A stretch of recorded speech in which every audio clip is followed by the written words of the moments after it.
Praise రా దేవుని నామాన్ని మహింకలనే కాక మరొకసారి కలిసిన భాగ్యాన్ని దేవాదేవుడు మనకు అందించినందుకు దేవుడికే వందనాలు చెల్లిస్తూ ఈ సమయం మంది మనం దేని గురించి ధ్యానించుకోబోతున్నామంటే, మనం ఇంతకుముందు మనల్ని బాధ పెట్టిన ఏదో ఒక అలవాటు మనకు ఉంటుంది.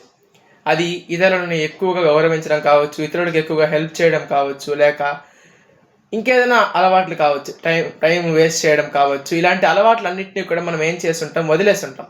ఆ వదిలేసిన క్రమంలో కొన్ని రోజుల తర్వాత మళ్ళీ ప్రయత్నిస్తాం, ఏమని ఈ అలవాటుని ఒకసారి మళ్ళీ చూద్దాం అని.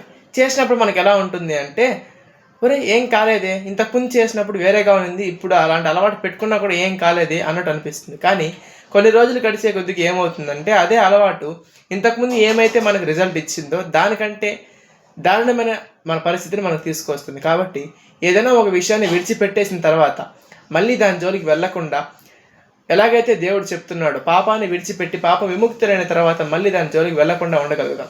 ఈ వాక్యం దేవుడు దీవించి ఆశీర్వదించును గాక. ఆమేన్.